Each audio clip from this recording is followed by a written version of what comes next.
I said on Monday I thought Lampedusa could become the most important political issue within the European Union and that it had the potential to perhaps destroy it. Maybe that was strong language, but I don't believe I was wrong for a moment. Think about it. That island of 6,000 people and somewhere between 2 and 3 times the size of the population of the island have arrived in the last 10 days on boats, leading, of course, initially to a huge problem in how to look after these people, many of them not respecting any compounds they were supposed to be in, the beginnings of transportations to the Italian mainland. But the real story is this. The real story is there are political parties around Europe that are now saying, enough. We went through all of this back in 2015 and 16, and it did in some cases, like Sweden, have very severe social consequences. Even the president of Germany, Steinmeier, saying overnight, we've reached our limit. We just can't take any more. Well, Poland is a pretty key player in all of this. And they're going to have a general election next month. And interestingly, Dominik Tarczynski MEP was the first MEP to go and visit Lampedusa. And he joins me right now, member of the European Parliament for the Law and Justice Party. Dominik, your position on this would be just what? I mean, are Poland going to say, if your party wins the general election, right, and it looks like you're close to winning the general election, if your party wins the general election, are you saying you won't take migrants that have come in through Italy? Of course not. We won't. What we're saying is send them back. Okay. Simple as that. Poland is the only country in the European Union which we haven't had even one terrorist attack. We don't have stabbings, we don't have rapes, we don't have all these really dangerous behaviors from migrants, illegal migrants. So our policy is very straight. Zero tolerance. We built a beautiful wall on our border with Belarus, and there's no way anyone would enter Poland. When you see the data from Eurostat, not ours, from European Union, Poland is the safest country in Europe. That is true. That is true. Many would say that, well, okay, there have been problems of assimilation, but that in time it's going to be a success. And and here's the interesting thing. You're signatories to the European Convention on Human Rights. That's right. You're subject to that court in Strasbourg. How is it that the European Union aren't taking action against you for saying that? Of course they will. They started in 2015. You have to remember when they started this madness. I mean, Angela Merkel started it when she was looking for cheap labor. We said, no, we're not going to sign this quota system. And the quota system failed. The quota system does not exist anymore. Why? Because Poland and others said, Hungary... No, you simply said no. No. And you're still saying no. We said very simple, zero. Not 1,000, not 100, zero, not even whilst one. I'm talking to Dominik, we'll play you some footage of him on the island of Lampedusa. So zero it was, zero it's going to remain. That's right. And what is going to happen, do you think, outside of Poland? I mean, we had a very strong woman elected almost exactly a year ago as the Prime Minister of Italy. Right. Basically saying, we're not going to put up with this. We're going to stop this. And there she was begging Ursula von der Leyen to help her. Well, the problem is with Italy, I think the problem is just very simple. Money. The budget is in really bad shape. So they have really serious problems. And she needs money from European Union. She needs money for existence at the moment. The economy is not doing very well. It's differently in Poland. Poland is doing great. The lowest unemployment in the whole European Union. Your economy is good. Some of those pictures we just showed our viewers, right. That number of young men packed in, 18,000. Must have been quite a tense atmosphere. That was scary, I must say. That was really scary, especially that we visited this camp during the night. And, I did not expect many... Look at it.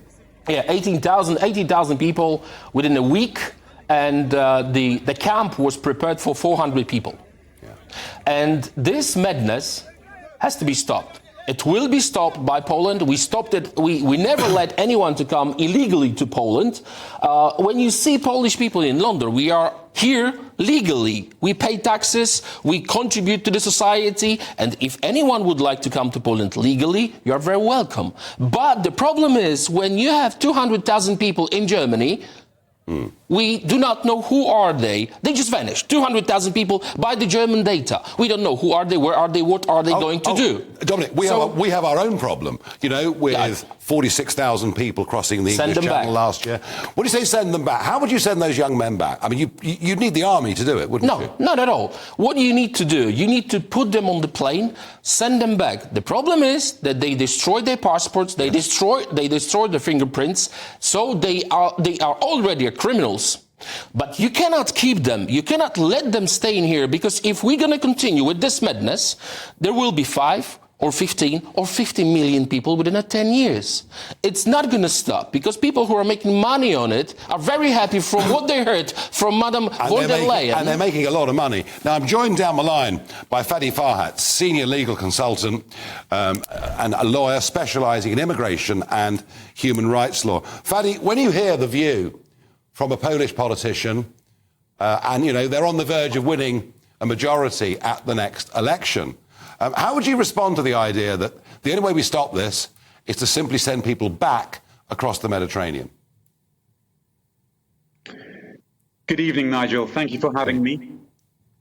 Well, in terms of the response from a lawyer's point of view, as a lawyer, you can comment on the existing state of the law and the existing state of the legal framework which we have, which across Europe is shaped by the European Convention on Human Rights and the ECHR. Of course, the old saying is, if there's a will, there's a way. So that's in the political ambit. And with a majority in Poland, one can say that there is a political mandate for Mr. Tarczynski's ideas and policies.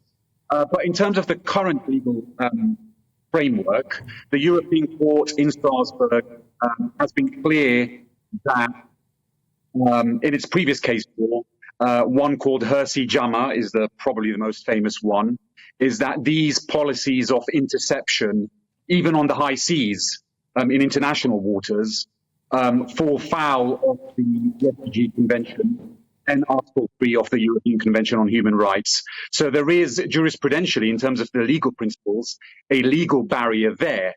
How you overcome those legal barriers is a question of political will, and there's no doubt going to be a collision between where the current legal framework will collide with any new political mandate, such as that put forward by Mr. Tarczynski's party. But in terms of the current legal framework, it would seem to be unfeasible. So if for example, Germany, France, the European Commission said, we need to change that legal framework, they could do that, couldn't they? They could, subject to the issue that, strictly speaking, the European Convention on Human Rights comes through one's membership of the Council of Europe, which is a separate organization to the European Union and the European Commission. But it's presently, a condition of European Union membership to be also a member of the Council of Europe. So there are sort of interlocking issues at play. But, of course, politically, if there's enough political will and the political consensus across the board, anything is possible in theory. But there are presently legal barriers to that. Dominik, you've heard what Fadi said. Mm-hmm. I think he's absolutely right, by the way. He's absolutely right in what he says. I'm happy he mentioned the legal ground, because I'm a lawyer too. I'm doing my PhD on human rights at the moment. And the most important message from our government is that there is no law, any law, above the will of Polish nation. That's why we have elections in 25 days, but we have referendum the same day. And we just let Polish people to say do you want illegal migration, which is forced by European Union? Yes or no? So if Polish nation will say again, and I must say, since 2015, our party won 8 times. We have won 8 times. Leftists were rejected 8 times. If we're going to win, if referendum will be very, very clear, there is no law above the will of Polish nation. Well, and the most important is safety. We want our women, our children to be safe, and we're going to keep our word. We promised in 2015 zero. Not even one will come to Poland. We did not let anyone in illegally, and we're going to keep our word. Dominic, that language used in this country would be written off. Well, we've been called. Listen, we've been and we'd be told to be kicked out of the European Union. We've been called by Jean-Claude Juncker a racist. I know. They can call us a pink elephant. I don't care. I'm going to give the last word to Fadi. Fadi, you hear the determination. You hear a different narrative to one that you would hear in Scandinavia or at the moment in France or Germany. It sounds like these guys are on a major collision course, doesn't it? Yes, Nigel. And it seems Dominik's outlining the principle that Parliament is sovereign and Parliament ultimately has the final word. That's one view. The other view is, of course, Parliament can only be sovereign to a certain extent because we have a supranational system. By supranational, we have a governing framework where inevitably there's going to be a collision between that supranational framework and parliamentary sovereignty at a local level. Well, I sense a major conflict is coming in the next couple of years.